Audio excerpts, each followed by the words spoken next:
चर्चा व्रतों को लेकर चल रही है। अब व्रती के अंतर्गत हम लोग बात कर रहे हैं, तो पहली एक चीज हमें देखनी होगी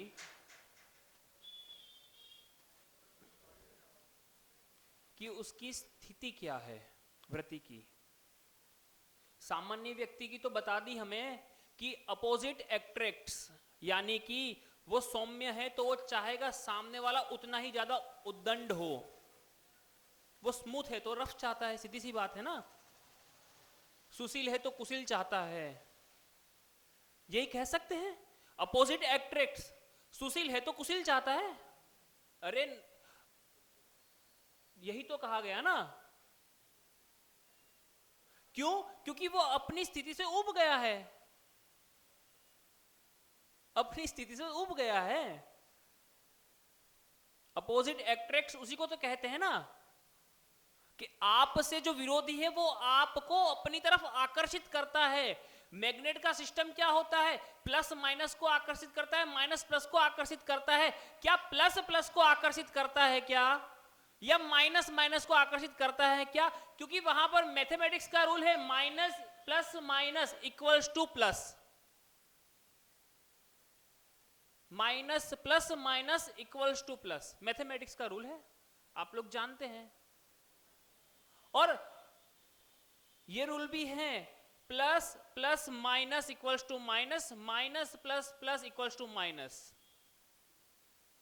तो ये अव्रतियों की अपेक्षा से है कि माइनस प्लस को चाहता है, प्लस माइनस को चाहता है, प्लस प्लस को नहीं चाहता, माइनस माइनस को नहीं चाहता। ये अव्रतियों की अपेक्षा से है। क्यों? क्योंकि वहां पर उन्होंने, आचार्यों ने कहा कि भैया तू पहले वचन गुप्ती को पाल, मन गुप्ती को पाल, आदान निक्षेपण समिति देख, इरिया समिति देख, फिर आलोकित पान भोजन कर। ये अहिंसा व्रत के जो 5 भावनाएं कही, वो इसीलिए कही कि आप अपने माइनस को माइनस से हटाकर प्लस में ले आए, ना कि प्लस को माइनस से जोड़कर माइनस कर ले। और अगर आप अपने प्लस से उब चुके हो, मतलब निश्चित मानिए अभी आप संसाराचरण चारित्र के अंतर्गत भ्रमण कर रहे हैं। संसाराचरण चारित्र जो आपको निगोद की गोद में सुलाएगा, निश्चित मानिए आप लोग अभी आप लोग अपने योगों को, क्योंकि देखिए जहां पर चर्चा शुरू हुई थी, कहां चर्चा शुरू हुई थी? आश्रव की, कि आश्रव के सामान्य कारणों के अंतर्गत योगों को लिया गया था। मन चांचल्य, वचन चांचल्य और काय चांचल्य। उसके अंतर्गत पहले व्रत के लिए अंदर ही कह दिया कि भैया तू वचन चांचल्य को वचन गुप्ती से रोक, मन चांचल्य को मन गुप्ती से रोक, और काय चांचल्य को बाकी की जो 3 चीजें कह दी तुझे, आदा निक्षेपण समिति, इरिया समिति और आलोकित पान भोजनानी, इससे रोक। यानी कि योगों को गुप्ती के द्वारा रोक, पर तू अपने सामान्य हेतुओं को विशेष माध्यमों के द्वारा से इतना जोर दे रहा है, इतना जोर दे रहा है कि वो सामान्य हेतु तुझे नीचे ले जाने के लिए कार्यकारी हो गए। योग निरोध तो बहुत दूर रहा, तू अपने योगों को सरल करना तो बहुत दूर रहा, उसको शुभ में भी नहीं लगा पाया। अपने योग को अशुभ में से शुभ में भी लाने में भी सक्षम नहीं है। इसीलिए तू संसाराचरण चारित्र के अंदर जी रहा है, जो तुझे संसार की चारों गतियों की 84 लाख योनियों में 199 लाख, 199 लाख करोड़ कुलों के अंदर भटकाएगा। निश्चित मान तू। वहां पर व्रति का अर्थ ही था कि तू अपने मन के योग को, वचन के योग को और काय के योग को पहले शुभ कर और फिर शुद्ध करके रोक दे, तभी तो तू सिद्धालय पहुंच पाएगा। पर तू अभी तो अशुभ से शुभ में ही नहीं आ पाया। उम्र हो गई 85 की, 89 की, 100 की, और अभी भी तू कहता है कि कभी कभी मेरा उपयोग अशुभ हो जाता है। भैया कैसे चलेगा? अभी भी कहता है कभी कभी ध्यान भटक जाता है, कभी कभी मन संसार की तरफ भाग जाता है, तो निश्चित मान कि अभी तू व्रती नहीं है, तू व्रती नहीं है। क्योंकि व्रती उबता नहीं है। कभी कभी भटकना मतलब उबना। अभी तू उब रहा है, अपने व्रतों से दूर भाग रहा है, थक रहा है। अभी तेरी स्थिति अव्रति की है, संसाराचरण चारित्र की ही है, सम्यक्त्वाचरण में तू आया ही नहीं है। और फिर कल की बात रिमाइंड करवा दूं, संसाराचरण चारित्र तो जो भटक रहा है, सम्यक्त्वाचरण चारित्र बाल बोधाय कथ्यत कह दिया था कि भैया आप लोग अव्रति अपने आप को खुश होके मान लो कि भैया हम सम्यक्त्वाचरण चारित्र में हैं, पर सम्यक्त्वाचरण चारित्र सम्यक चारित्र के बिना हो नहीं सकता। क्योंकि सम्यक क्या है और आचरण, वहां पर सम्यक दर्शन के साथ में आचरण नहीं कहा, सम्यक आचरण कहा। वहां पर दर्शन शब्द का प्रयोग ही नहीं हुआ, पर आप लोग इतने खुश हो जाते सम्यक्त्वाचरण चारित्र, सम्यक्त्वाचरण चारित्र, हम चौथे गुण स्थान में आ गए और हमारे पास चारित्र आ गया। अरे भैया, पांचवें गुण स्थान वाले को वीरता व्रत कहा। ये संयमा संयम शब्द तो आप लोग अपने आप को खुश करने के लिए ले आए कि हम कुछ संयमी है, कुछ असंयमी है, पर है ही नहीं भैया। वहां तो वीरता व्रत शब्द कहा कि विरत है किससे, स्थावर हिंसा से विरत नहीं है, त्रस हिंसा से विरत है, और अविरत किस अपेक्षा से है कि एक इंद्रियों को वृथा नहीं मारेगा। लेकिन तो खुश हो जाता है कि संयमा संयम कह दिया, वहां पर एक देश चारित्र कह दिया, सम्यक्त्वाचरण चारित्र कह दिया। भैया सम्यक्त्वाचरण चारित्र तेरे लिए कहा ही नहीं, सम्यक आचरण करे, यानी कि सम्यक आचरण करे जो संयम में रहकर आचरण करे, जो अरूप है, जो सबके पास है, स्वरूप चारित्र में जो आचरण करे, जो स्वयं का जो अरूप है, यानी कि अपनी आत्मा में आचरण करे, वो सम्यक्त्वाचरण है। ये सम्यक्त्वाचरण का कंसेप्ट क्यों आया? क्योंकि कथनचित लोगों की मान्यता थी कि स्वरूपाचरण हो जाता है चौथे गुण स्थान में, उनको दूर करने के लिए सम्यक्त्वाचरण का कंसेप्ट देना पड़ा, पर ऐसा है नहीं, बिल्कुल भी नहीं है। और व्रती फिर कहूंगा, व्रती आप कैसे व्रती है?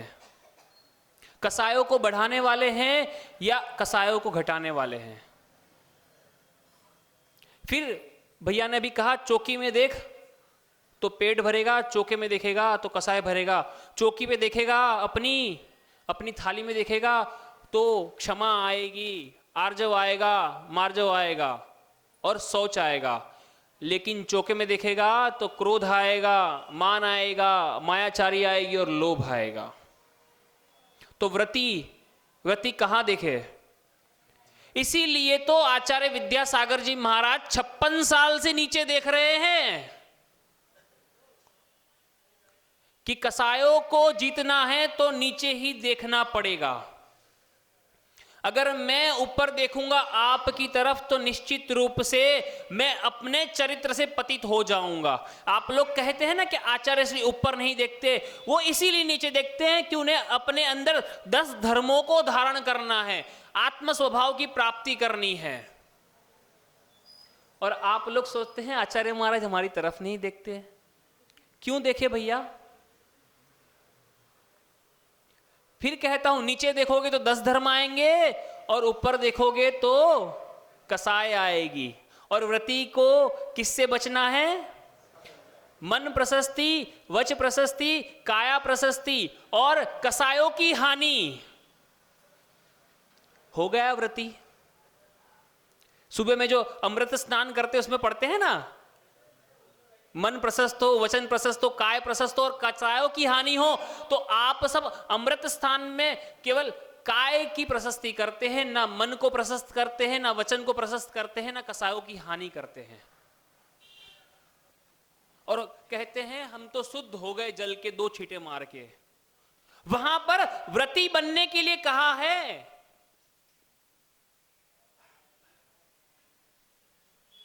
और पढ़ते हैं ओम ह्राम ह्रीम रूम रोम नमः असिया उषा नमः मम सर्वांग शुद्धि हेतु। ये बाहर के अंग को तो शुद्ध कर लिया, भैया मन को शुद्ध कैसे करेगा? मम सर्वांग शुद्धि हेतु नौ तिलकम करोम्यहम, ये पढ़ते हैं ना रोज सुबह में। तो सर्वांग शुद्धि में मन और वचन आता है या नहीं आता? केवल बाहरी कायों के अंग आते हैं क्या? फिर आपकी शुद्धि कहां हुई, आप मुझे बताएं। ये तो हमने केवल नाटक कर लिया। मैं कुछ भी अपने पास से नहीं बोल रहा हूं, फिर कह रहा हूं। आप रोज सुबह जो क्रिया करते हैं वही बता रहा हूं मैं आपको। आप रोज सुबह कहते हैं ओम ह्रीम असुजर सजुर्भव स्वाहा हस्त प्रक्षालन करोमि। असुजर सुजर यानी कि जो अशुद्ध है उसको शुद्ध करने के लिए हस्त प्रक्षालन कर रहा हूं। तो क्या तेरा मन का प्रक्षालन हुआ उस वक्त, या वचन का प्रक्षालन हुआ तेरा उस वक्त? कसायों का प्रक्षालन हुआ, पापों का प्रक्षालन हुआ। वहां पर ऊपर जो लिखी जितने चारों मंत्र लिखे हैं सुबह में अभिषेक के वक्त में, ये सारे ही मंत्र आपको व्रती बनाने के लिए, उतने समय के लिए व्रत में लाने के लिए लिखे हैं। पर क्या आप उसका पालन कर रहे हैं क्या? आपने कहा ये तो क्रिया है, बस कर लो, ये तो बस क्रिया है, कर लो। पर कहीं पर भी व्रती बनने का लक्षण हमें नजर नहीं आता, क्योंकि आज तक उन क्रियाओं का तात्पर्य ही नहीं समझा हमने। बस पुस्तक में लिखी है पूजन पाठ प्रदीप के अंदर फलाना शास्त्रीय शाब्दी, जिन भारती में ये शास्त्रीय शाब्दी, और आराधना में उस शास्त्रीय शाब्दी, तो हमने कर ली। अरे भैया, शास्त्री ने छापी पर आचार्यों ने उसका बहुत बड़ा अर्थ तात्पर्य दिया है आपको। ये क्रिया अभिषेक करने वालों के लिए नहीं, देखने वालों के लिए भी है और ना करने वालों के लिए भी है। और जीवन में जो प्रत्येक कार्य कर रहे हैं, प्रत्येक कार्य करते समय करने वाली क्रिया है ये। एक मंगलाचरण के रूप में आप सुबह में कर लेते हैं, बस मंगलाचरण तो मंगल ही हो गया। वो एक मंगल होता है अच्छा होना, एक मंगल होता है बंद होना। क्या कहते हैं? दुकान मंगल कर रहे हैं, ये कहते हैं ना आप लोग। बंद कर रहे, ये नहीं कहते, मंगल कर रहे। तो आपने मंगलाचरण को मंगल ही कर दिया, बस आपने जो मंगल था उसको मंगल कर दिया। और आप कह रहे हैं हम व्रती बन गए। कौन से एंगल से आपको लगता है कि आप व्रती हो गए? आपका आचरण सम्यक्त्वाचरण चारित्र के अंतर्गत आता है। आप विचार कीजिए, वहां पर अपनी गतिविधियों को कम करना था, पर आपने अपनी गतिविधियों को और बढ़ा दिया। गतिविधि से तात्पर्य लेना आरंभ को। आप जो भी करेंगे उसके अंदर आरंभ बढ़ेगा। तो वहां पर व्रत लेकर निवृत्त होना था, या और ज्यादा व्यस्त होना था, या प्रवृत्त होना था? और ज्यादा व्यस्त होना था क्या? एक व्रती मिले हमें, उनका कहना था कि बोले हम महाराज जी को आहार देने के बाद फिर अपने कपड़े बदल के फिर आहार करते हैं। महाराज जी को आहार देने के बाद भी फिर कपड़े बदलते हैं और फिर आहार करते हैं। मतलब क्या करना, क्या था? आरंभ कम करना था, नहीं कपड़े पलटना नहीं, आरंभ करने की बात है। क्या वो एक जोड़ी कपड़े जो आपने परिवर्तित किए उसको धोने के लिए साबुन, पानी, सर्फ, लाइट का प्रयोग नहीं होगा? जीवों की हिंसा नहीं होगी? चाहे तो छान के इस्तेमाल करेगा तो विज्ञान के हिसाब से 36,450 और जैन दर्शन के हिसाब से असंख्यात जीवों की हिंसा नहीं होगी। और उनकी तो बूंद बड़ी है, हमारी बूंद सुई के नोक के बराबर है भैया। उतने जीवों की हिंसा नहीं होगी क्या? विचार करें कि हम किस प्रकार के व्रती है। हमने कहां जाने का संकल्प किया है? व्रती दो प्रकार का होता है। एक जो संकल्प करता है सिद्धालय पहुंचूंगा, और दूसरा जो संकल्प करता है कि मैं संसार में घूमूंगा। तो आप कौन से प्रकार के व्रती है? अव्रती भी व्रती है ना, उसने संकल्प करा है मैं संसार में घूमूंगा, तो आप कौन सा संकल्प करके बैठे हैं, संसार में घूमने का या सिद्धालय को जाने का? ये आप निश्चित करें, आप निश्चित करें कि आप किस प्रकार के व्रती है। क्योंकि यहां पर व्रतों को स्थिर करने की भावना तो चल रही है, पर व्रतों को स्थिर करने से पहले मैं अपने आप को स्थिर कर लूं। व्रत तो स्वयं स्थिर हो जाएंगे, स्वयं व्यवस्थित हो जाएंगे जब मैं व्यवस्थित हो जाऊंगा, मैं स्थिर हो जाऊंगा, मैं अपनी गतिविधियों को आराम दे दूंगा, विराम दे दूंगा कि भैया बहुत घूम लिया। क्योंकि व्रती होने का तात्पर्य है कि अब नहीं घूमना। सिद्ध परमेष्ठी वाकई में व्रती है, आप और हम व्रती नहीं है, क्योंकि अभी हम संसार में परिभ्रमण कर रहे हैं, हम व्रती नहीं हैं अभी।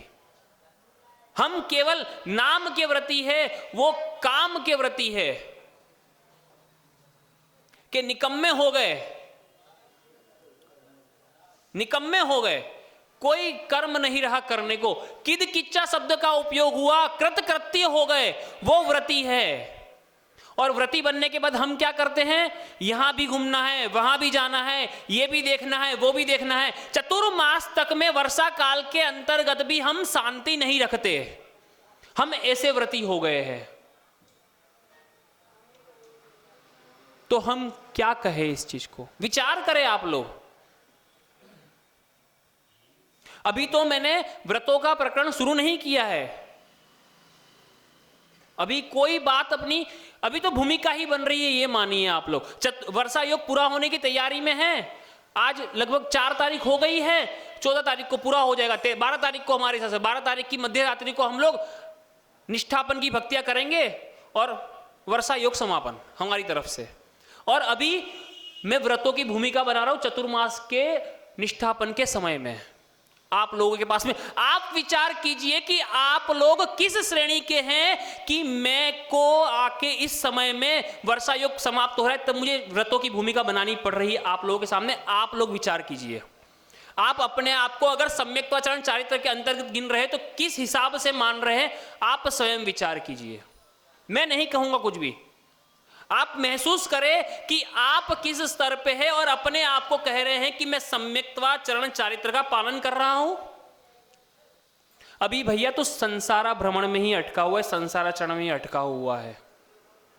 समय मैंने कुछ अधिक ले लिया है। बोले देवादिदेव श्री आदिनाथ भगवान की, द्वादशांग वाणी माता की। पूज्य गुरुवर से निवेदन करेंगे कि वे अपने अमृतमय वाणी से हम सबका मोक्ष मार्ग प्रशस्त करें। बोले साक्षात विराजमान परम पूज्य गुरुवर श्री मंगलानंद सागर जी महाराज की।